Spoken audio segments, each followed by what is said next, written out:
Iran Indian കപ്പലുകൾക്ക് നേരെ വെടിവെച്ച കാര്യം ട്രംപിനോട് ചോദിച്ചപ്പോൾ, അതായത് മാധ്യമങ്ങൾ ചോദിച്ചപ്പോൾ ട്രംപിന്റെ അണ്ണാക്കിലെ പിരിവെട്ടിപ്പോയി. ട്രംപ് മാധ്യമ പ്രവർത്തകരോട് ഗെറ്റ് ഔട്ട് അടിക്കുകയാണ് ചെയ്തത്. അതായത് അതിനോട് ഉത്തരം പറഞ്ഞില്ല, അതിനോട് റെസ്പോണ്ട് ചെയ്തില്ല എന്നുള്ളതാണ് അതിന്റെ കാര്യം. അതായത് നമ്മുടെ രാജ്യം ഭാരതം ഒരു പണ്ടത്തെ പോലെ ഒരു സിംപ്ലി ഇഗ്നോർ ചെയ്യാൻ പറ്റുന്ന അങ്ങനത്തെ ഒരു രാജ്യമോ അങ്ങനത്തെ ഒരു ശക്തിയോ അല്ല. ലോകത്തിലെ ഏറ്റവും വലിയ മാർക്കറ്റുകളിൽ ഒന്നുമാണ് ഇന്ത്യ. അതേപോലെ തന്നെ ലോകത്തിലെ ഏറ്റവും വലിയ സാമ്പത്തിക ശക്തികളിൽ പെടുന്ന ഒരു രാജ്യം കൂടെയാണ്. നമുക്കറിയാം, ഇറാനുമായിട്ട് നമുക്ക് ഡിപ്ലോമാറ്റിക് റിലേഷൻഷിപ്പ് ഉണ്ട്. ഡയറക്റ്റ് ഡിപ്ലോമാറ്റിക് റിലേഷൻഷിപ്പ് തന്നെയുണ്ട്. ഡയറക്റ്റ് ടോക്ക് നടത്താനുള്ള സ്പേസും ഉണ്ട് നമുക്ക്.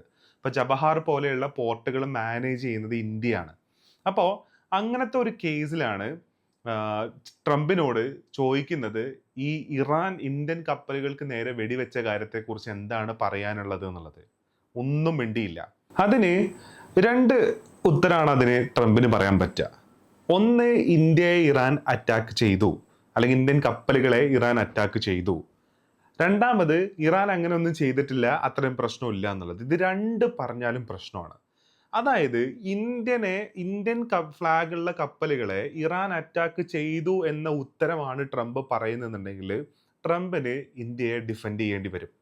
കാരണം അമേരിക്കയുമായിട്ടും നല്ല റിലേഷൻഷിപ്പ് കാത്തു സൂക്ഷിക്കുന്ന, അമേരിക്കയുമായിട്ട് കച്ചവട ബന്ധമുള്ള രാജ്യം കൂടിയാണ് ഇന്ത്യ എന്ന് പറയുന്നത്.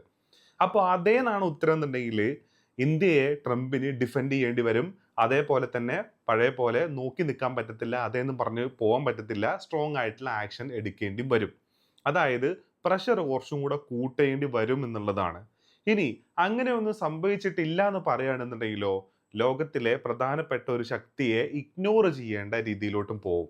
കാരണം ഇവിടെ ഇന്ത്യനെ ഇഗ്നോർ ചെയ്യാൻ അമേരിക്കക്ക് ഒരു കാരണവശാലും സാധിക്കില്ല. കാരണം എന്തെങ്കിലും എമർജൻസി വന്നു കഴിഞ്ഞു കഴിഞ്ഞാൽ ഏറ്റവും ഈ ഹോർമൂസ് കടലിടുക്കിൽ നിയറസ്റ്റ് ആയിട്ട് വരുന്ന രാജ്യങ്ങളിൽ വരുന്ന ഒരു രാജ്യം കൂടിയാണ് ഇന്ത്യ എന്ന് പറയുന്നത്. കാരണം എന്താ വെച്ച് കഴിഞ്ഞാൽ ഇന്ത്യൻ മഹാസമുദ്രത്തിൽ തന്നെ വരുന്ന ഒരു ഏരിയയാണ് ഈ പറയുന്ന ഹോർമൂസ് എന്ന് പറയുന്നത്. അപ്പോൾ ഈ രണ്ട് ഉത്തരം പറഞ്ഞു കഴിഞ്ഞാലും ട്രംപ് അടിമുടി പെടും എന്നുള്ളത് അറിയാം. അതുകൊണ്ടാണ് ട്രംപ് അതിന് ഒരു ഉത്തരം നൽകാണ്ട് സിംപ്ലി എസ്കേപ്പ് ആയി പോയത് എന്നുള്ളതാണ്. ശരിക്കും അവിടെ ഉത്തരം പറയേണ്ടിയിരുന്നത് എന്താണ് ശരിക്കും, അല്ലെങ്കിൽ അവിടെ എന്ത് ഉത്തരം പറയേണ്ടത്? ശരിക്കും ചെയ്തത് തെറ്റാണ്. ഇന്ത്യൻ കപ്പലുകൾക്ക് നേരെ വെടിവെക്കാൻ പാടില്ലായിരുന്നു. അത് ശരിയായ നിലപാടല്ല ഇറാൻ ചെയ്തത്. ഇറാന് മേലെയുള്ള ഉപരോധം കടുപ്പിക്കും എന്നുള്ള രീതിയിലാണ് ശരിക്കും അവിടെ സംസാരിക്കേണ്ടിയിരുന്നത്. പക്ഷേ അങ്ങനെ സംസാരിച്ചില്ല. നമ്മൾ ഇന്ത്യക്കാർ ആഗ്രഹിക്കുന്നത് അങ്ങനെ സംസാരിക്കണം എന്നുള്ളതാണ്. കാരണം ഈ വാർ തുടങ്ങിയതും ഈ വാർ എത്ര പ്രശ്നങ്ങളിലേക്ക് കൊണ്ടുപോയതും ഈ ഹോർമൂസ് അടച്ചതും നമുക്ക് വരേണ്ട ഫെർട്ടിലൈസേഴ്സ് ആണെന്നുണ്ടെങ്കിലും, നമുക്ക് വരേണ്ട ഓയിൽ ആണെന്നുണ്ടെങ്കിലും, നമുക്ക് വരേണ്ട ഗ്യാസ് ആണെന്നുണ്ടെങ്കിലും ഒന്നും വരാത്തതിൻ്റെ റീസൺ എന്ന് പറയുന്നത് അമേരിക്കയാണ്. അമേരിക്ക ഈ യുദ്ധം തുടങ്ങിയത് കൊണ്ടാണ് നമ്മൾ ഇത്ര അധികം ബുദ്ധിമുട്ടുന്ന അവസ്ഥയിലോട്ട് വന്നത്. നമുക്ക് നമ്മുടെ വീടുകളിൽ ഉപയോഗിക്കുന്ന ഡൊമസ്റ്റിക് ഗ്യാസ് ആണെന്നുണ്ടെങ്കിൽ കൂടെ നമുക്കത് ബുക്ക് ചെയ്തിട്ട് എത്ര ദിവസം കാത്തിരിക്കേണ്ട അവസ്ഥയാണ് നമുക്ക് വരുന്നത്. അങ്ങനെ നമ്മുടെ അടുക്കളകളെ വരെ ബാധിച്ച ഒരു ഇഷ്യൂ ഉണ്ടാക്കിയത് ശരിക്കും അമേരിക്കയും ഇസ്രായേലും കൂടെയാണ്. അവിടെ നിന്നുള്ള കപ്പലുകൾ വിട്ടുകിട്ടുന്നതിന് വേണ്ടിയിട്ട്, നമുക്ക് വേണ്ട കപ്പലുകൾ അവിടെ നിന്നും ഇന്ത്യയിലോട്ട് എത്തിക്കാൻ വേണ്ടിയിട്ട് ട്രംപ് ഒന്നും അല്ല അവിടെ ഇടപെടുന്നത്. ട്രംപിന്റെ വായ്ത്താളം വെച്ചിട്ടൊന്നുമല്ല അവിടെ നിന്നുള്ള കപ്പലുകൾ ഇവിടെ വരുന്നത്. നമ്മുടെ ഗവൺമെന്റും നമ്മുടെ ഡിപ്ലോമാറ്റിക് ഓഫീസേഴ്സ് അവരെ കറക്റ്റ് പറയുന്ന വേർഡ് എന്നാണ് കിട്ടുന്നില്ല. ഇവർ തമ്മിലുള്ള കമ്മ്യൂണിക്കേഷനും ആ കൊടുക്കൽ വാങ്ങലുകൾ കൊണ്ട് മാത്രമാണ് നമുക്കിതെല്ലാം വിട്ട് കിട്ടുന്നത്. നമ്മുടെ ശ്രമം കൊണ്ടാണ് നമുക്ക് ശരിക്കും കിട്ടുന്നത്. പക്ഷെ ഇതിനിടയ്ക്ക് വരുന്ന ചില ക്രിട്ടിക്സ് എന്താന്ന് ചോദിച്ചു കഴിഞ്ഞാൽ, നമ്മുടെ ഡിപ്ലോമാറ്റിക് റിലേഷൻ ആ ഒരു ടാക്ടിക്സ് എന്ന് പറയുന്നത് ഈ യുദ്ധത്തിന്റെ തുടക്കത്തിൽ ചെറുതായിട്ട് പാളിപ്പോയി എന്നുള്ള ഒരു കാര്യം കൂടെ പറയുന്നുണ്ട്. അത് ഈ ആഭ്യന്തര രാഷ്ട്രീയത്തിന് വേണ്ടിയിട്ട് ഇന്റർനാഷണൽ പൊളിറ്റിക്സും കൂടെ മിക്സ് ചെയ്യുമ്പോഴത്ത് വരുന്ന പ്രശ്നങ്ങളാണത്. അതിൽ ചെറിയ പാളിച്ചകൾ വന്നു എന്നിരുന്നാലും നമ്മൾ ഇപ്പോഴും കംപ്ലീറ്റ്ലി അമേരിക്കൻ അല്ലെങ്കിൽ നമ്മൾ അമേരിക്കയായിട്ട് നമ്മൾ കുറച്ച് നല്ല ബന്ധത്തിൽ നിൽക്കുന്ന അതേ സമയം തന്നെ ഇറാനുമായിട്ട് നല്ല റിലേഷൻഷിപ്പ് കാത്തു സൂക്ഷിക്കുന്ന ഒരു രാജ്യമാണ്. ഒരു ബാലൻസ്ഡ് പൊസിഷനാണ് നമ്മൾ ഇപ്പോഴും എടുത്തുകൊണ്ടിരിക്കുന്നത്. അതിലൊന്നും സംശയവുമില്ല. അപ്പൊ ഈ പ്രശ്നങ്ങൾക്കെല്ലാം കാരണമായിട്ടുള്ള ട്രംപ് നമുക്കെതിരെ, നമ്മുടെ ഫ്ലാഗുള്ള ഒരു കപ്പലിനെതിരെ അറ്റാക്ക് വരുന്ന സമയത്ത് അതിനെതിരെ ശബ്ദിച്ചില്ല എന്നുള്ളതാണ്. പിന്നെ ഈ അറ്റാക്ക് എന്ന് പറയുന്നത് നമ്മുടെ ഏതെങ്കിലും മിലിറ്ററിക്ക് നേരെയോ അങ്ങനെയൊന്നുള്ള അറ്റാക്ക് അല്ല. ഇന്ത്യയിൽ രജിസ്റ്റർ ചെയ്തിട്ടുള്ള ഇന്ത്യൻ ഫ്ലാഗ് ഉള്ള കപ്പലുകളെയാണ് അറ്റാക്ക് ചെയ്തേക്കുന്നത്. ആ അറ്റാക്കിൽ ആർക്കും പരിക്കും പറ്റിയിട്ടില്ല. ഈ പറയുന്ന കപ്പലുകൾക്ക് എന്താ പറയുക, കേടുപാടുകളും സംഭവിച്ചിട്ടില്ല. മേ ബി അത് വാർണിംഗ് ഫയർ ആയിരിക്കാം. പക്ഷെ അത് എന്നിരുന്നാലും കൂടെ ഇന്റർനാഷണൽ ഫ്ലാഗ് ഉള്ള ഒരു കപ്പലുകളിന് നേരെ അറ്റാക്ക് നടത്തുക, അല്ലെങ്കിൽ അത് ഓപ്പൺ സ്പേസിലേക്ക് ആണെന്നുണ്ടെങ്കിലും ഫയർ ചെയ്യുക എന്ന് പറയുന്നത് അത് അംഗീകരിക്കാൻ പറ്റുന്ന ഒരു കാര്യമല്ല. പിന്നെ നമുക്കറിയാം ഇറാനുമായിട്ട് ഇപ്പോഴും ട്രേഡ് റിലേഷൻഷിപ്പ് നമുക്കുണ്ട്.